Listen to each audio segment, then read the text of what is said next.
Okay, just announcement. We talked about this last time, but just in case you didn't see or weren't here, Juneteenth is going to be celebrated on Monday, June 20th for the weekday. That is on next Monday.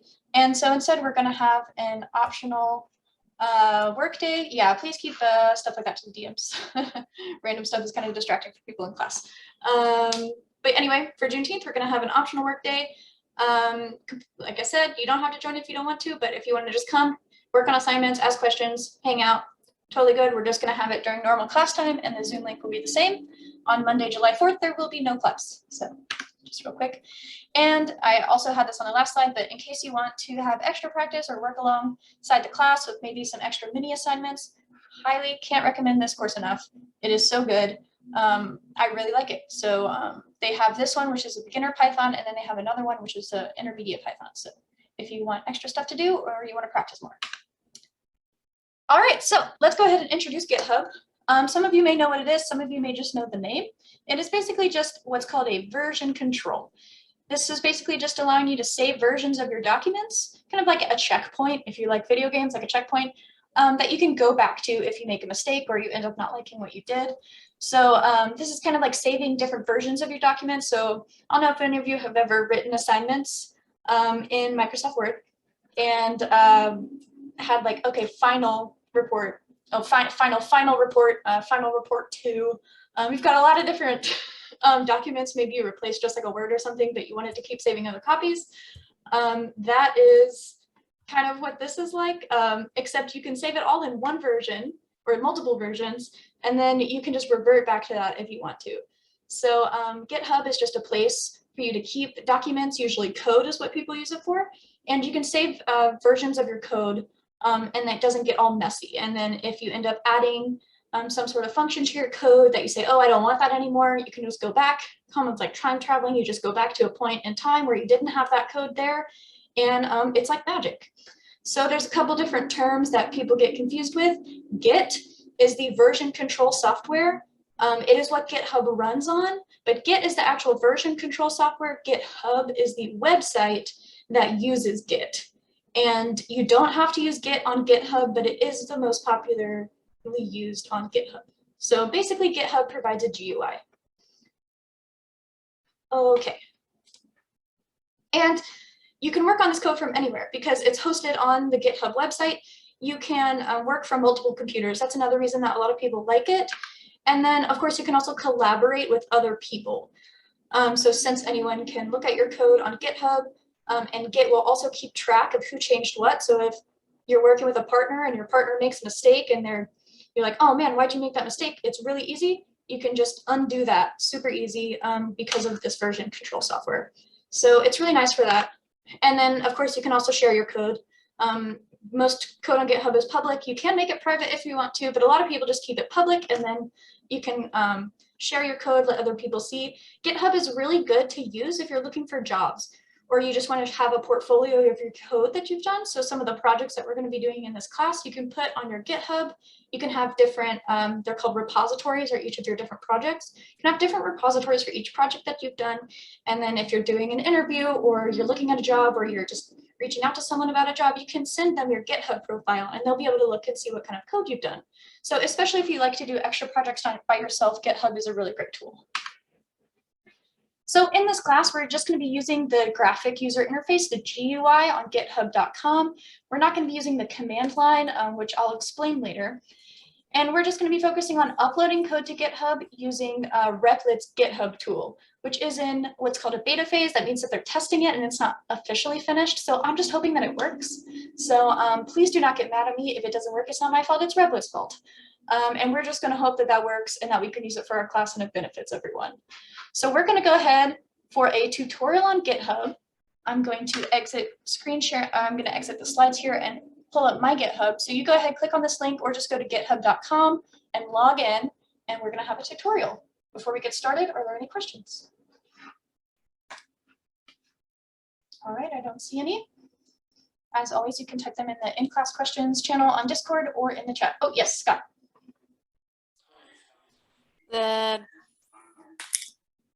How do I even import the code from Replit to GitHub? we're going to talk about that. So I'm going to take you through everything. Right now, all you need to do is just go to github.com and log in. Okay, thanks.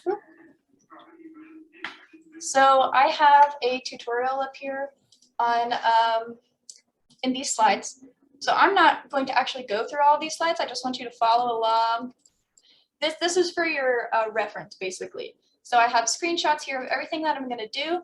So if I do it too fast and you don't quite catch it, feel free to go through all these screenshots. I've even written notes on some of them.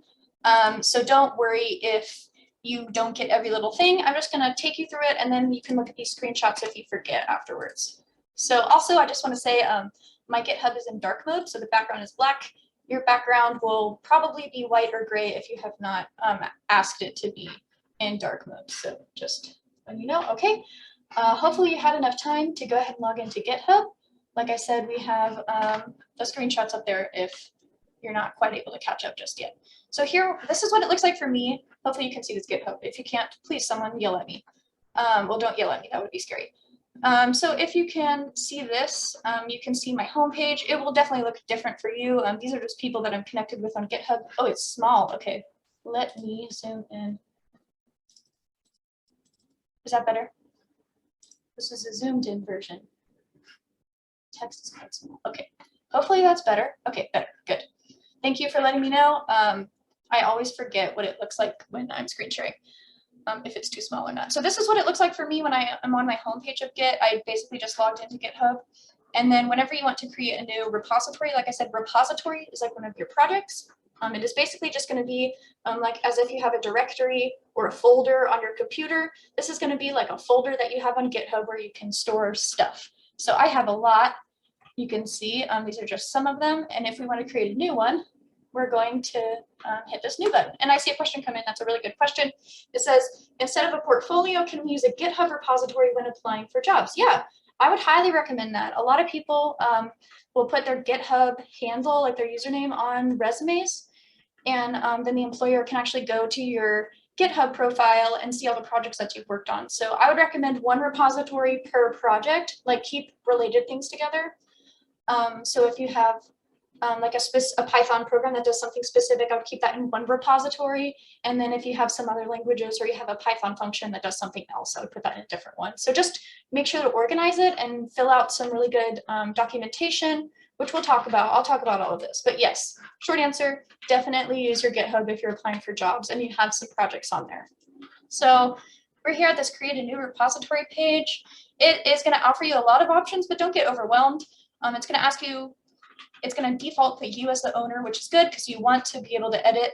And you're just going to put a repository name here. So you could put my first repo. I already made one to take the screenshots that is called that. So I'm just going to put example repo, and it'll give you a little check mark if that name is available. All right. You can put a description here if you want, but you don't have to. You can make it public or private. Public is fine, especially if you want to be able to show this to someone.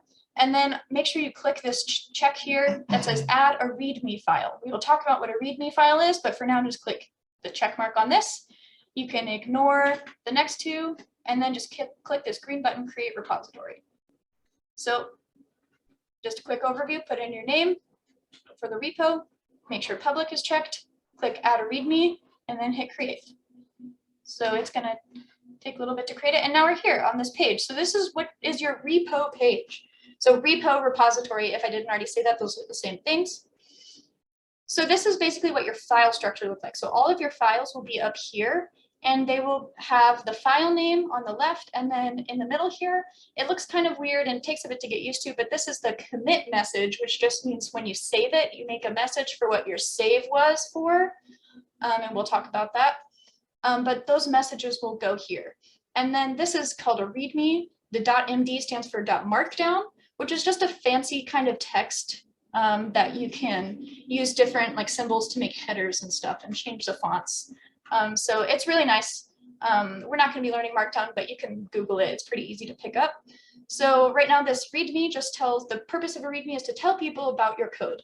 So if you want to, the first thing you should do when you start a repo is you click the pencil button, which was edit, and it'll take you into this little text editor here. If I scroll down, it has this little thing right here. But if I go back up here, you can see it has this mark here is for marked. It's just a markdown thing that means titled. But you can just type in it like a normal text editor. So I'm going to say, this is an example repo to show how to upload files to GitHub. Whoops. And so you can just type your little thing there. If you want to preview what it's going to look like before you commit to that, you can hit the preview tab. And then we're just going to scroll down after we make those changes. It will automatically fill in some like messages for you. So if you go to the slides, I do have the screenshots here, but I clicked on the little pencil button for editing the README. And then so you can, it'll fill in something, but I'm just going to say update README. And then you can add an optional description. And then these two options, you want to commit directly to the main branch. It will have this selected by default. And then once you have those in there, you're going to click the green button, commit changes. Typically, GitHub is very nice where the green button is what you want to press. So I'm going to hit commit changes. All right, I see 2 hands up. Cameron?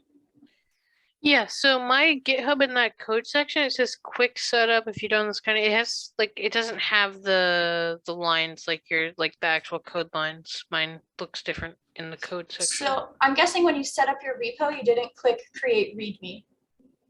But that's okay. You should be able to add file and hit create new file.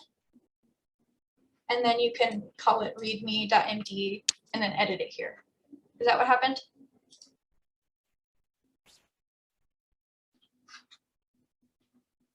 Cameron, are you good? Sorry, I muted myself. The add file isn't showing up for me on mine. That is very strange. I would try starting over with a new repo and go through those screenshots and make sure that you did it exactly like that and that you're logged in. Yeah, I'm logged in. Could I share my screen to show what's going on? Yeah, let's do that real quick, but I don't want to spend a ton of time on it because Yeah, that's fine. Yeah. Better. I was about to say the same thing about my add file thing as well. Okay, good. Then we'll go through this and see.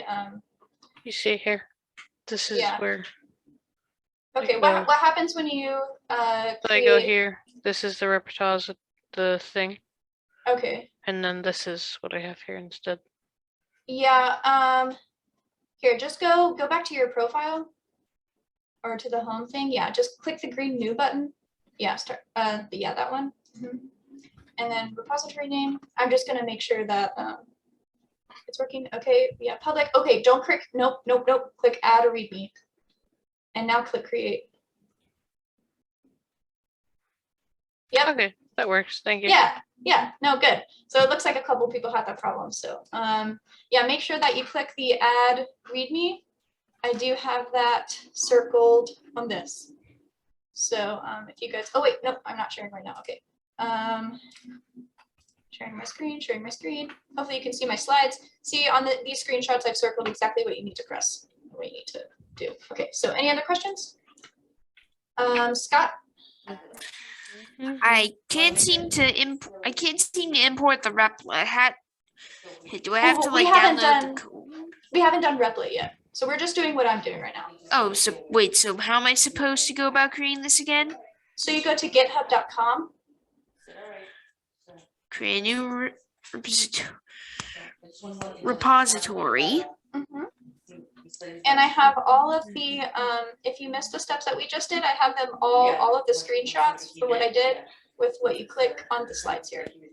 Oh, so no importing yet. Got it. Yeah, no, we haven't done that yet. So we've just made it. All right, thank you. Yeah, no problem. Okay, so we have our repo here. We have the README, and I've kind of edited it a bit. And then next, what we're going to do, if you want to upload a file, you're going to click this add file button. So I'm going to click add file. You're going to click, does someone have a question? I'm now signed in. Okay, good. I have all the screenshots on the slide, so you'll be able to catch it. All right, so we're going to click this add file button and then upload files. Of course, this will pull up a this is a typical GitHub page, but you'll be able to click on this and click choose your files. Mine pops up with like one of those file selection windows. I don't have an example file ready to upload, but if you wanted, you could click on that, click the file that you want to upload. So if you had some code on your computer or something downloaded, or even another text file, you can pretty much put anything on GitHub as long as it's not over a lot of megabytes. And then just like before, you're gonna say like add file. And then you can describe what this file is and why you added it, and you can click the green commit changes. Like I said, the green button is typically what you want to commit. I'm gonna hit cancel because I don't actually want to upload any code just yet. I just wanted to show you how to do that. And I think that is mostly what I wanted to cover with GitHub, just on GitHub itself. And then we're gonna talk about towards the end, using this on Replit. So, or maybe it might be more beneficial to do it now. Okay, I'm gonna try this now. So go ahead and get Replit ready. And yeah, so we're going to talk about Replit. So if you, so I was seeing some, if you don't have an add file option, that is because you didn't click this, add a README file. Most likely that is because you didn't click this. So make sure you review these screenshots. And we will, yep, so I have all these screenshots in here if you missed some. You clicked it, okay. That's strange. I'm not sure why it doesn't have the add file.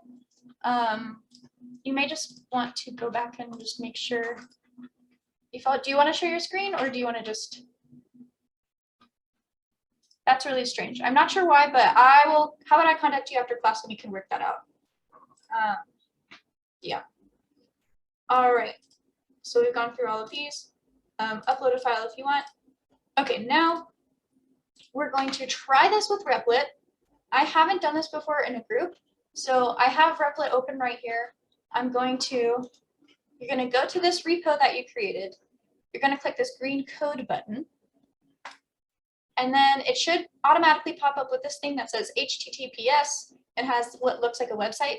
You're going to click on this, which is to copy. So it should come up with a green check mark when you've copied it. So I'm going to wait a couple of seconds for everyone to do that. All I did was I am on my repo. I'm clicking the green code button. And you can do this even if you don't have a README. That's totally good. You can do this as long as you have this repo. You're going to go to this, make sure it says HTTPS, and then you're going to click this, and it should say copy with the green check mark. There are some other options here we're not going to worry about. Okay, cool. You fixed it. Good. So this is for when you want to add your repository to some other place that you're working.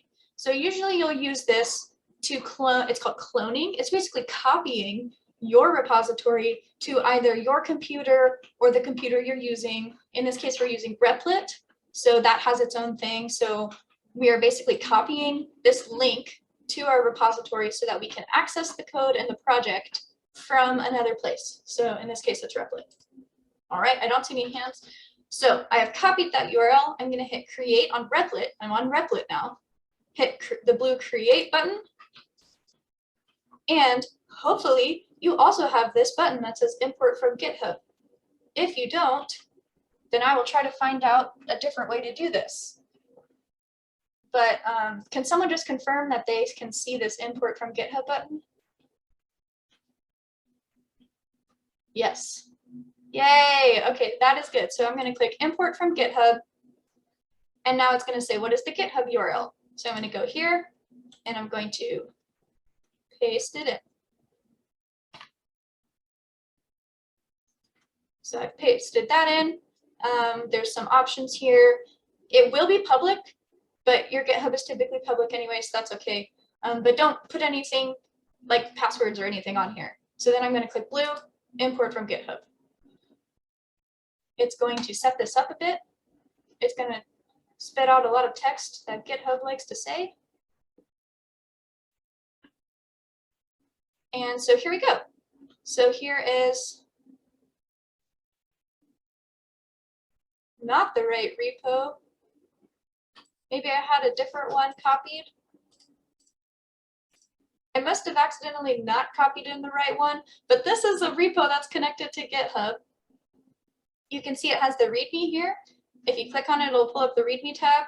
Also mine has this Python file. I think that's because I accidentally imported the wrong URL. But yours should probably just have this README or no files if you don't have any. And this will pop up. I don't like that. You can just ignore that and we can, yeah, just take that away. Okay, so was everyone able to get here? You can just type yes in the chat or, okay. All right, I'm seeing some yeses. Good, that is great. So when we're working on something, so I'm going to, if you don't already have this main.py file, you can click add file. And I'm gonna name it main2.py just because I already had a main.py. And then so we can have Python code, just like we're used to. And then click on this. It looks like, I don't know what that looks like, little wires kind of. It's supposed to represent different versions of your document. You're going to click on this version control thing. And then if you expand this out, it says version control. This is connected to Git. So it should say version control. There's a little beta thing that shows that they're not exactly finished with it. And then it's going to ask you the branch. We'll talk about branches later. It says, what did you change? So you comment in here. I'm going to say, added a comment to my Python file. And then we're going to, okay, now we're going to discuss 2 words that deal with GitHub, 2 vocabulary words. The first one is commit. I've kind of talked about this. A commit is basically you saving a change that you made, and then you commit it and tell GitHub, I want to keep this change. I'm saving it. Remember this change. And then that's like creating a checkpoint, like in a video game where you can go back to it if something goes wrong. Okay, Richard, yeah, you'll have to just follow along. I did take screenshots. So right now we're in Replit, and I'll add more screenshots at the end of class. So yeah, if you're just jumping in, go to the slides. We have some screenshots, but you can also watch the recording after I post it. I lost track. So how do I get to this where you are now? So go to Replit, create a new project, and hit, and then you should see a import from GitHub button at the top right. All right, where do I get the link to copy again? You go to your GitHub, press code, and copy it. Okay. And like I said, we'll record this, we'll put it on YouTube, and then I'll also take more screenshots. So if you don't get it this time around, don't worry about it. We're not going to rely a ton on GitHub in this class. I just wanted to expose you to it so that you know what it is in case you want to learn more or you want to collaborate with other people or share your code somehow. So don't worry. If you are a bit lost, we're going to have pictures. Pictures are always great. All right, so just to summarize, I have just added this little line here on my file. I'm going to describe what I did in this little thing, and I'm on this tab that says version control. And then commit means make this a checkpoint, and then push means send this change to my GitHub repository. So if I just saved this and I didn't hit commit and push, it would just save it on this Replit account. It would not put it back here. We would not see it. See, I've already saved it and it hasn't updated. This is also a different repo, but don't pay attention to that. It wouldn't update on your repo until you say push. Push means push my change, push it to the repo. So I'm going to hit commit and push. And we're going to wait a little bit because it wants to be slow. And it says up to date. When it says up to date, that means it worked. And you can kind of see some timeline. This is when I was testing it to make sure it actually worked with before the class started. But you can see this little timeline thing where it says previous commits, and these are just the different checkpoints. So if I made a mistake and I'm like, oh no, I don't want this. I want to go back to before I added this comment to my Python file. This orange revert to here button. Click on that. And now it goes back to whatever I had. So I would be careful with that though. You don't want to go revert and then go back to things. So it can get a little confusing, but it is good. So if I'm like, oh, I don't want to actually revert my revert, I don't know. See, it gets a little confusing. Don't worry about that. Just know that this basically keeps a timeline of everything that you've done. And so we're not going to don't do this. I was just showing you what it was. You don't have to do that. But this is basically a timeline of everything. You can access changes that you've done in the past. It's just a great way to keep track of your code, for especially when you're writing really complex code. So if you want to be able to use the assignments that you're working on here and put them on GitHub, that is a great exercise. I definitely encourage you to do it. I just wanted to show you this today. And then if you want to do it on future assignments, you're more than welcome to. That's about all the time we're going to spend on Git today, though. So if you do have questions, go ahead and let me know. And other than that, I just wanted to show you how this works because it's a very useful tool. So, and I do have one more slide on it, but I just want to make sure that everyone is good and no one is very sad and lost. This is a no worries class, so I don't want you to be stressed. But basically, just to wrap things up, most programmers are going to use Git in the command line. So like actually typing the commands to GitHub. I wanted us to practice this because it's really good. That's how I use this every day. Command line Git will connect to GitHub. So you'll type the commands on your computer and then it'll connect it to that URL that you put in there. But to do this, you have to download Git and then set up your login credentials on your computer. And that just takes way more time than I wanted to spend on it in this class. And I didn't want to confuse anyone. So if you're interested in that and you're like, oh, I would love to try that, you can see this tutorial here by W3 Schools. It's called Getting Started. So you can see that if you want to learn more about it. But other than that, we're done with Git for now, unless you want to start uploading your assignments. And I will keep referencing GitHub. And I'll show you some examples of uploading assignments and making commits and stuff. But it's not, if you don't like it, then you don't have to use it. Just for people that are interested. So if there's no questions, we're going to get back to Python. Wait, how do you use a git ignore file? A git ignore file, just don't worry about it, short answer. But it's basically just saying this is a file that I don't want GitHub to keep track of at all. Hold on. Any other questions? Okie doke, back to Python, yay. So today we're going to talk about conditional statements. Conditional statements, these are logical statements. If and else statements like Java. Yeah, exactly.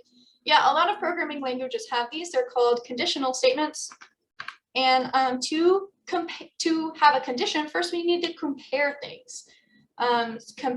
So we have what are called comparison operators. And we had a question about this either Monday or last week where someone was using the equal sign to check if two things were equal.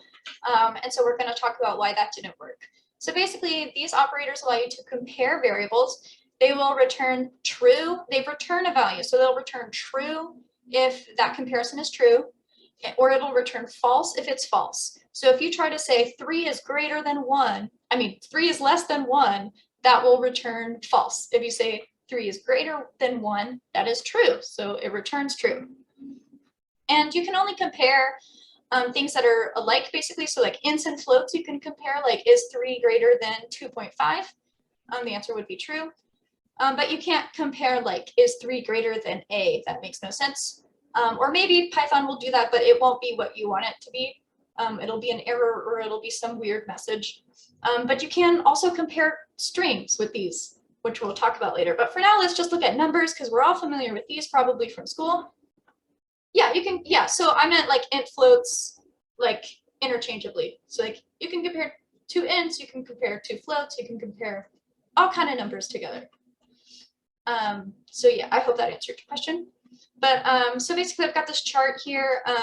Just gonna do it real quick because I'm hoping you all are familiar with this. Equals equals is probably new. This is to compare if something is equal to something else. The reason we have 2 equal signs here is because if you remember when we make variables and we assign those variables, we use the assignment operator, which to us is the equal sign. So to distinguish assigning a variable and checking if a variable is equal to something, which is going to return true or false, we put 2 equal sign. You can say equals equals. That's what I say. That's what most people say just because it's fun. But you can also say is equal to. So in this example, we have 5 equals 5. That is true. If x was equal to 5, I could say x equals 5. So now we have not equal to. This is an exclamation mark with an equal sign. The exclamation mark means not. You may see that in some other Python things later. Yeah, you can say is. That's a good one too. So now we have not equal to. So you just say not equal to. So 1 not equal to 5. Pretty straightforward.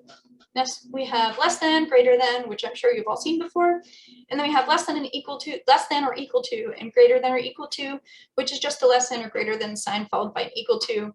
It's just like in math, where you can say 3 is less than or equal to 5. 5 is less than or equal to 5 because it is equal to 5.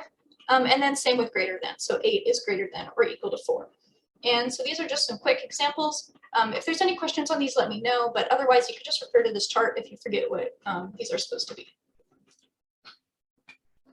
So now string comparisons. What does that even mean? So you actually can, in Python, ask it if one word is greater than another word, or if A is greater than B. This is basically just putting things in alphabetical order. Don't, like, unless you just want to be silly, you don't really need this. Unless, like I said, you want to sort something into alphabetical order, or if you want to check if a string exactly matches another string. So if I want to check if a string assigned to hello is exactly equal to hello. This is just like if you want to check a condition, or if someone enters their name and you want to check that it's the correct name. If you're expecting a specific name, then you want to check it with equals equals. And then so we have, for some reason, capital letters are less than lowercase letters. Like I said, this is just kind of silly. It's mostly for alphabetical order. Okay, yes, Cameron. Could I check if something's an integer with that? Is that how I would do it, or is that the triple something else? Triple check? I don't remember what it was. It is not for checking if something's an integer. You can use, like, you mean if it's an integer versus a float? Yes. Yeah. You would use type. It's you would say type, and then whatever variable you want to check, and then that will return if it's what type it is. I'll show that. I don't think I've talked about that, but that's how you would do that. But that's a good question. Yes, comparing strings is case sensitive. So I have this one here where it says capital A is less than A. I meant to add closed captions to this, and I just realized I didn't. I wonder if I can turn that on right now. Okay, sorry. Someone asked for closed captioning last time, and I actually don't have the correct tool to be able to do that. I will try to figure that out by next time. Anyway, back to string comparisons. So yeah, it is case sensitive, but like I said, mostly you'll just use it to check if a string is exactly equal to something else, or if you just, for some reason, want to put things in alphabetical order, which is a good exercise. I had a programming assignment like that. Okay, so now, what do we use these for? We use these for what are called conditional statements. And it doesn't mean that it will happen. Yeah, it's conditional, exactly. So it only runs if a condition is true. So this is code that you only want to run if a certain condition is met, if it returns true. We're going to use the comparison operators like equal, equal, less than, greater than, etc. And the first basic one is called if statements. By basic, I just mean it's the main one. It's called an if statement. And the syntax, which is just the way that you, syntax just means like how you type out your letters when you're coding. You say if, and then you can't have parentheses, you don't have to, but you have if and then space condition. So let's say x is greater than 3. You want to indent your code that goes inside the if statement. Python relies on indentation to tell if something is inside an if statement or not. And you'll see this with functions as well. It's why we indent with def main, so that you know that this is inside your main function, like this. But basically, the code that you want to run, only if your condition is true, is going to be indented under this if statement. And then to get out of the if statement, all you do is you have a new line with code that is not indented, that's in line with this if statement and not indented. So I have an example over here. You can see we have our def main. So these are called levels of indentation. It's when you have multiple indents representing what code chunk belongs to what. So we have our first one here with def main. Don't worry about the levels of indentation. I just want to show you that visually though. So we have def main where we're defining our main function. We indent to show what's inside the main function. X equals 1, y equal 1. Now we want to say if x is equal to y, so if x equals y, we want to print x is equal to y. And we only want to print that if it's true. So we have this if statement, we have our colon, and then we indent and we say print x is equal to y. If we Not wanted to, all conditionals have one. There can be, most conditionals can be more than one. yeah, and we'll talk about those later. The elif. Yes, we're going to talk about that next. So right now we just have the if, and it's indented for what we want to do. If we wanted to do something after this if, like no matter if that was true or not, we would just put more code in line right here. All right. Are there any questions about if statements? Because next we're going to move on to elif statements. Say elif. Yeah. All right. So if, I just have an example right here. If, so we have this variable x is equal to 11, and then the statement says if x is greater than 10, colon, then we have an indent, print x is greater than 10. Wow. So we're going to practice these, and then let's move on to elifs.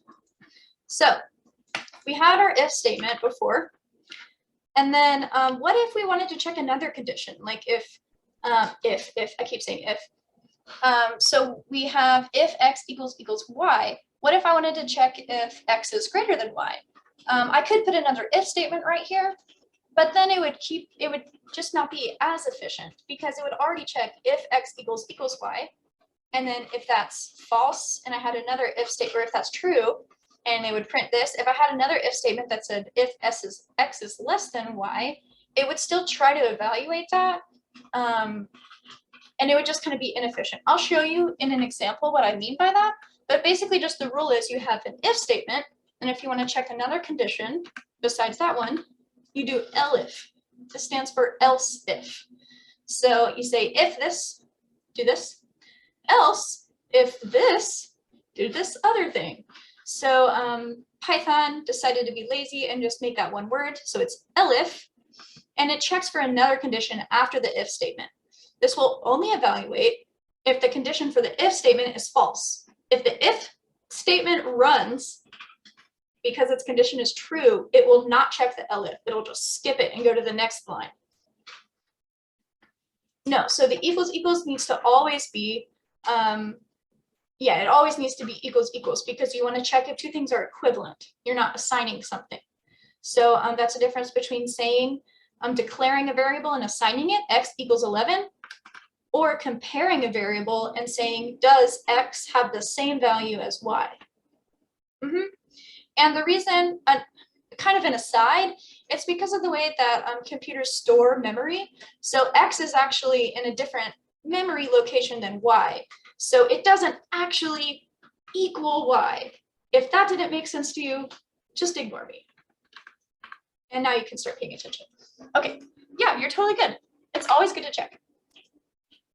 So now we have if x is greater than 10, print x is greater than 10, else if x is less than 5, print x is less than 5.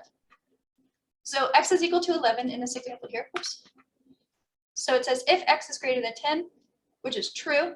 So that's true, so this is going to run. It will print x is greater than 10. Now it'll just ignore this elif statement. It won't do anything else. It won't even check this because it already knows this was true. I don't have to work anymore.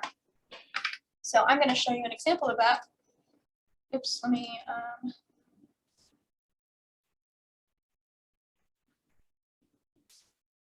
so I'm going to pull up a replit. Again, let me know if there's any questions. I know we're kind of breezing through this. So I'm going to, you could just ignore that. That was some examples I was working on. So we can say x equals 1. Now we can type, I'm just typing what I had in the slides there. I'm going to say if x is greater than 10, print x greater than 10. I hope this is a good zoom so you can see the text. I tried to set that as default. And now I want to check again. If x is less than 10, or any number that you want to check, I'm going to print x is less than 10. So depending on what x is equal to, this will change what it runs. So let's go ahead. I'm just checking for questions. Doesn't look like we have any. All right, so I'm going to go ahead and hit run. And it prints x is less than 10. So now let's try if I say x is equal to 15, it should say x is greater than 10, and it does. So that's good. So the difference here, because you could just not use an elif, and you could say if x is greater than 10, if x is less than 10. But the problem with this is, and if you don't understand this, just know it goes if, elif. The problem is that with this is that if x is, so x is 15. So x is greater than 10 will be true. It will print this. Now we're back to the main code. If statement is done, we have another if statement. And Python thinks, oh, there's another condition I need to check. Now I want to check if x is less than 10. And Python already forgot. And so it goes back, it checks again, is 15 less than 10? No, it is not. This is not a big deal when we're writing small code like this. But if you're writing a big application, you have a lot of if statements, that will take a long time. So what we do is we make it elif, else if, elif, and then that saves us time so that if this is greater than, if x is greater than 10, this condition is true, it'll do this, and it sees elif and it says, oh, I already checked the if statement and that was true, so I can move on. Yep, Python forgot. Okay, so that's if and elif. There's one more. Yep, there's one more. So That- else. Neither of those happens. Exactly. So if It's non-conditional. yeah, that's perfect. Yeah. So if we have our if statement, if this, do this, elif, then do this. But else is just a catch-all. Else is like none of these happened. None of these conditions were true. So this is what runs if none of those are true. So in this example, we go back to the x equals 11. If x is greater than 10, print elif x is less than 5, print this. Else, if x is neither of those things, print x is between 5 and 10, because that is what it would be. If x is not greater than 10, but it's not less than 5, it must be between 5 and 10. So that was just my logic here for why I set it to print that. But basically, else does not need a condition because it's checking for everything else. That's why it's called else. So we're going to try that out real quick. So now I'm going to go back to this. If x is greater than 10, let's try the 5 one. Elif x is less than 5. And we're going to say, don't forget to unindent. Replit will automatically give you the indentation that you need most of the time. And then when you press new line, make sure that if you want to be outside of the elif statement, make sure that you hit backspace so that you're not still indented. Otherwise, it'll only run if x is less than 5. So now I'm going to say else, no condition because it's just capturing everything else. I'm going to say print x, oops, I need my quotes, x is between 5 and 10.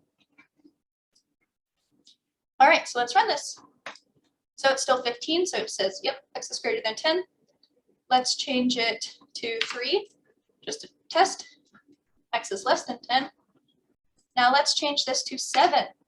So it's not greater than 10, it's not less than 5. See if our else statement works. And it does. So it said if x is greater than 10, that's false. Elif x is less than 5, that's also false. Else, everything else. Print x is between 5 and 10. So that's your if, elif, else statement. It always goes in that order. If, elif, else. You can also have more than one elif statement. So you can say elif x is, I'm just going to say less than 9. That doesn't make sense with our thing, but you can have as many elif statements as you want. So I'm going to choose a different example for that, but this is giving me an error. That's just because I didn't put anything. Sorry, my keyboard. I don't know if I think I did say this last time, but I spilled coffee on it, so it doesn't always work. But so you can have as many elifs as you want. So you can check as many conditions.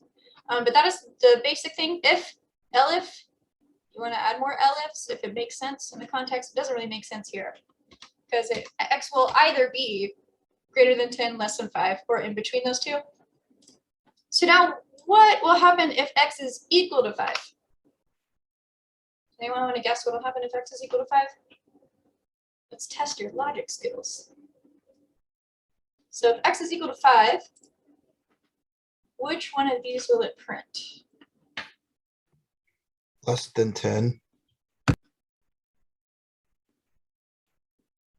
All right, we've got a couple I votes. say between 5 and 10. Yeah, and that is just because of these here. So we have greater than, we have elif x is less than 5. It's not less than or equal to 5, it's less than 5.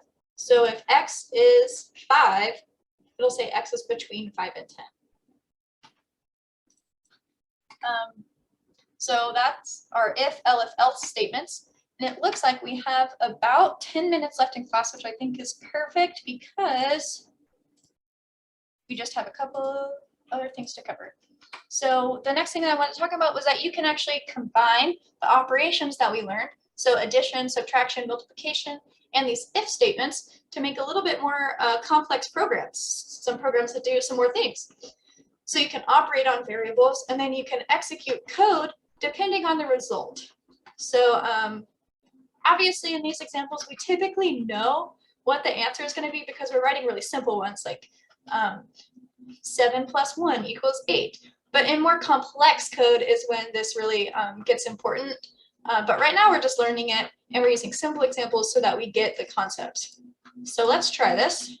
So I'm going to erase this. So let's see, I'm going to say x equals 20, y equals 3, and then my num stands for my number equals x times y using the multiplication thing.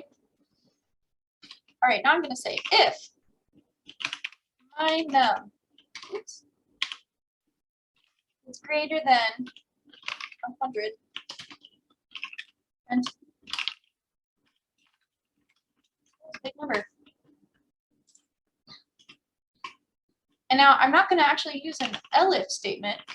Elifs are optional. You can't just have an if-else statement. So here's an example there.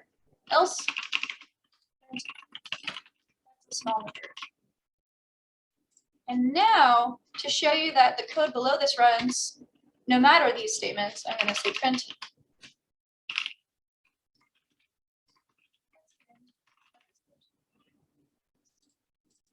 All right, so I'm going to run this. I have 20 and 3. It says that's a small number. That's the end of this code. So my num was less than 100, so that's a small number. These print statements were just something I came up with just now, so not too creative, but that's how you can basically use operations and if-else statements. So I want to give you guys more time to practice these. So I have a slide here on logic structure, which is just saying that, just an overview of, you have your if statements, your elif statements, and your else statements, and these will only run if the condition is true. And then the elif statement will only run if the if statement didn't run. And then the else statement will only run if the elif and the if statement above it didn't run. So it's not going to check the later ones if a previous one already was true and ran. So we'll talk about this some more and we'll practice it. If you don't quite understand that yet, that's totally fine. And then for some more we meet on Monday. What? We meet on Monday, not tomorrow. What did I say, tomorrow? Whoops, not tomorrow. And then another thing that you can do, yeah, or next Thursday, is you can what's called nest them. You can nest them to check for more complex conditions. Nesting is just when you have an if statement, and then inside that if statement, you check for another statement, and it's just called nesting. So we don't really have nesting today. We'll talk about that later, or you can try it on your own. But I wanted to go ahead and get to the assignments. So one thing that you need for this assignment is about checking input with if statements. So we talked about input earlier. So let's say that we wanted to ask someone's age. We could say age equals input, enter your age. So this will prompt the user to enter their age. They enter it, and this becomes whatever number they entered. Now we can say if age is great. Oh, I forgot something here. Now I need to say age equals int age. Forgot that. So now we convert it to an int so that we can compare it to the number 13. This is just a number that I picked because I wanted to do an example of PG-13 movies. I'm sure some people still watch PG-13 movies if they're under 13. But anyway, so I want to check if this age, so I take it from a string when it's input, I convert it to an int, and then I want to say. Oh, wait. You're missing a ending parentheses on after the quote. The last if. Oh, yep, you're right. Good job. Yep, it's kind of hard to write code in PowerPoint because it doesn't check it for me or give me errors. But so I basically just want to check if this age is greater than or equal to 13. I want to print, you are not allowed to watch PG-13 movies. I'm a very strict Python programmer. Else, so else would mean if it's, oh, whoops, that's supposed to be less than. See, I made a couple mistakes on this. So if age is less than or equal to 13, print you are not allowed to watch PG-13 movies. Else, if it's greater than 13, print, oh no, that was right. Oh, I'm so sorry. I just confused myself. I hope that makes sense. Let me know if I just confused you with the words that came out of my mouth, because sometimes I can't speak correctly.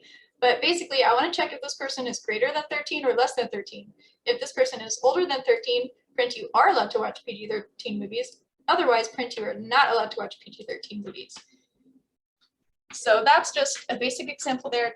We can use input and then check that input. That is a lot of what you'll use if statements for, especially if you are writing an app or something. So don't forget to convert it to age. And then I'm going to go ahead and show you these assignments. So here are the assignments I want you to work on. I have 3. Definitely try the first one. And then if you're feeling more comfortable, try the assignment 2 and assignment 3. And then I also have on these slides some extra information about the assignments if you want some more hints. And like it looks like for the poll, most people liked the staying in the main room and then asking questions if you had some, or working by yourself if you want, or sharing your screen if you need to show me something. So that is perfectly good. So go ahead and start working on these assignments. Yeah, just for the last like 4 minutes, go ahead and work on them. I got a question if we were going to do them now. Yeah, we just have 4 minutes, so I don't expect you to finish these. I just want you to go ahead and start on them, think about them, and ask me questions if some come to mind. And then I will, if you guys want, I can go over the answers right at like 7:05 or something, or 5 minutes after the hour. But otherwise, work on them, and then we'll talk about them in a